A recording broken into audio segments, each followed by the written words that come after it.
Welcome back to Calm Investors. I am Ruth. And I am Patrick and Ruth. I did something this week that kind of blew my mind. Tell me.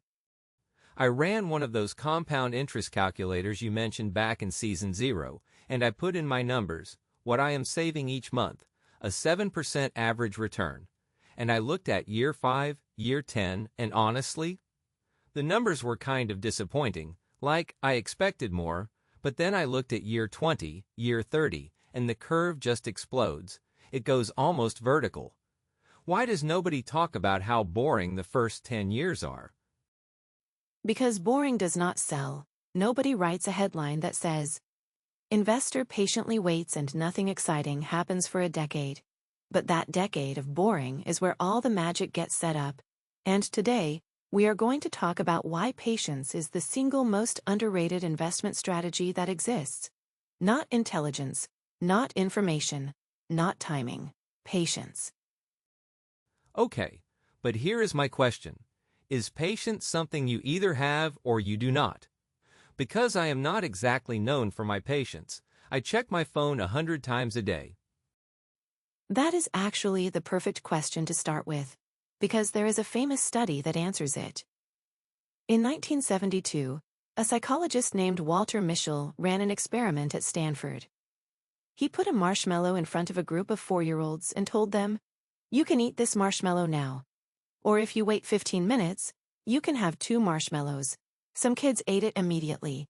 Some waited, and here is the remarkable part. Mischel followed those children for decades.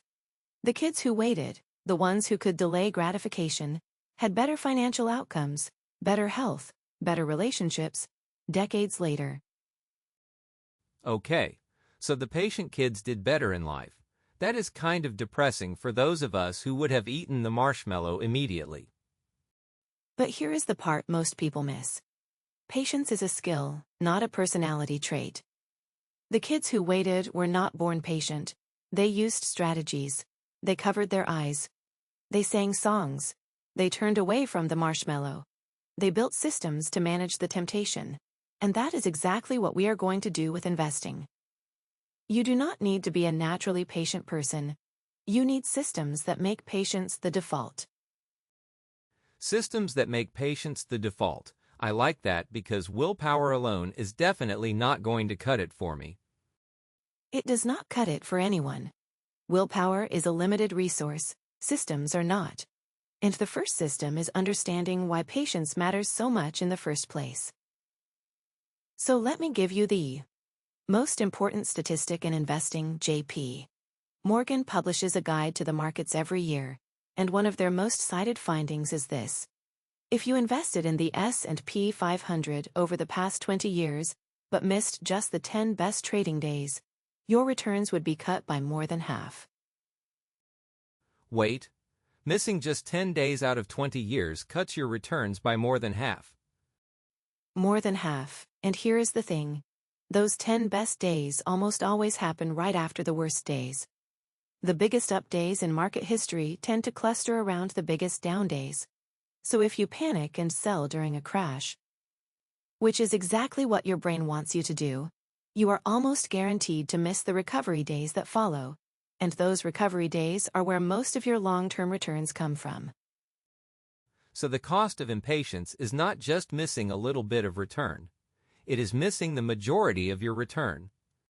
The majority, and this is why the phrase "time in the market beats timing the market" is not just a cliché. It is mathematically true. Nobody can predict which 10 days will be the best. Nobody. So the only way to guarantee you capture them is to be invested every single day, including the scary ones, especially the scary ones. Okay, so patience matters because of the math. But here is what I am struggling with. You said the compound interest curve explodes in the later years, but what about the early years? The boring part? How do you stay motivated when nothing exciting is happening? This is what I call the boring middle, and it is the most dangerous period for investors.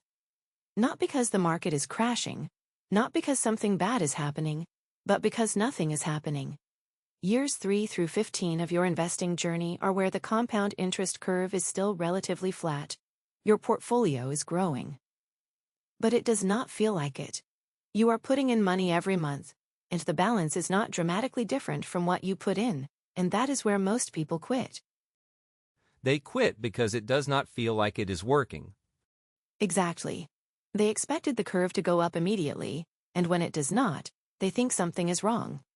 They think they are doing it wrong, or they get bored and start looking for something more exciting. A hot stock, a crypto coin, a get-rich-quick scheme, and they abandon the strategy that was quietly working in the background. The boring middle is where most people quit, and it is where most wealth is lost. Not to crashes, to impatience. So the biggest threat is not a market crash. It is getting bored and doing something stupid. That is a very accurate summary, and let me prove it with the most powerful example I know, Warren Buffett. Most people know. Buffett is one of the richest people in the world, but most people do not know the timeline. At age 30, Buffett had about $1 million impressive. But not world-changing. At age 50, he had about $250 million. Significant, but not in the top tier of wealth. At age 65, he had about $2.5 billion, and at age 90, over $100 billion. 99% of his wealth came after age 50. 99% after age 50. So the first 50 years were basically the setup. The first 50 years were the boring middle. The compound interest curve was building. The snowball was getting bigger, but the explosive growth, the part that made him one of the richest people on earth, that all happened in the last few decades, and here is the key insight. Buffett is a great investor, but his real edge is not stock picking. His real edge is that he started investing at age 11, and he never stopped. He gave compound interest more time to work than almost anyone in history. So the secret to Buffett's wealth is not stock picking, it is that he started at 11 and never stopped. Now you understand, Morgan Housel makes this point beautifully in The Psychology of Money. He writes that Buffett's skill is investing, but his secret is time.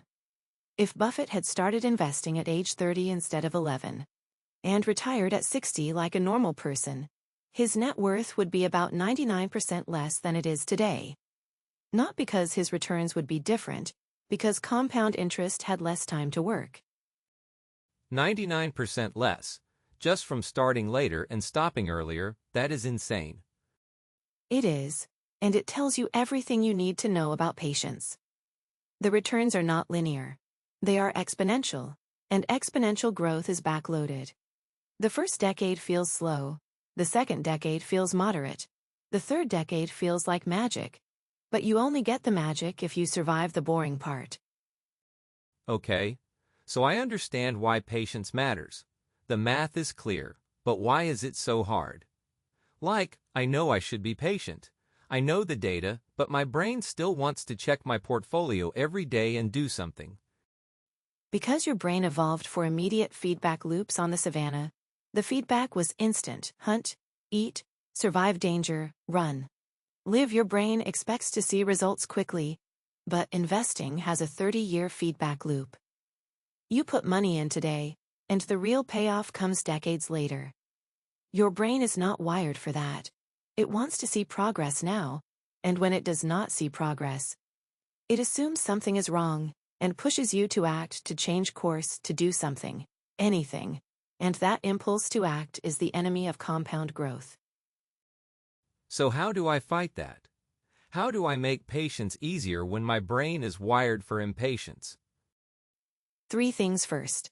Automate your contributions. Set up automatic investing on a fixed schedule. The same amount, every month, no matter what the market is doing. When the investment happens automatically, there is no decision point, no moment where your brain can talk you out of it. Automation removes the temptation entirely. Automate it so I do not have to decide every month. Got it. Second, reduce your portfolio check frequency. Dalbar data shows that investors who check their portfolios daily earn lower returns than those who check quarterly. Every time you look at your portfolio, you are giving your brain an opportunity to panic, to second guess, to act. Check quarterly, not daily, not weekly, quarterly. And when you do check, Compare your portfolio to your plan, not to yesterday's price. Quarterly. That is going to be hard, but I get why. And third, focus on the process, not the outcome.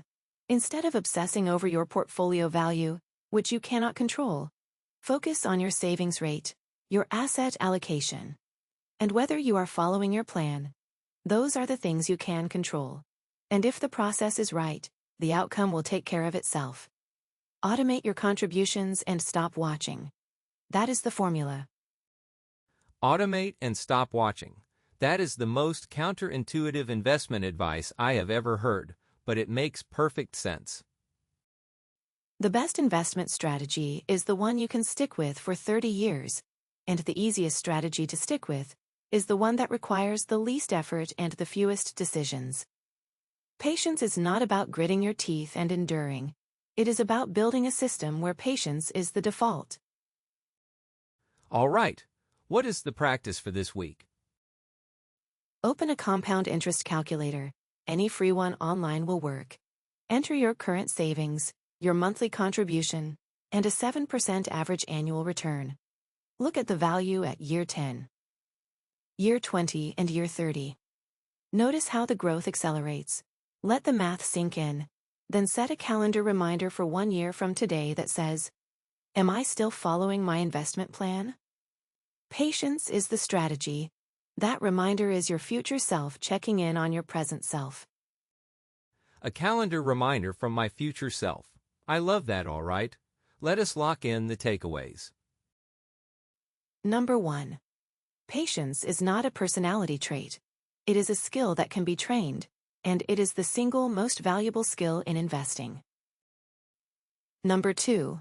Missing just the 10 best trading days over 20 years cuts your total returns by more than half. The cost of impatience is enormous. Number 3. Compound growth is backloaded. The first decade feels slow. The last decade feels like magic. Most people quit during the boring middle and never see the magic. And number 4. The practical path to patience. Automate your contributions. Check your portfolio quarterly instead of daily, and focus on the process, not the outcome. And your homework run, the compound interest calculator. Look at year 10, year 20, year 30. Let the math convince you that patience is the strategy. Then set that calendar reminder for 1 year from today. If this episode changed how you think about time and investing, follow Calm Investors wherever you are listening. Share this with someone who needs to hear it. Thanks for listening, everyone. Stay calm, build wealth,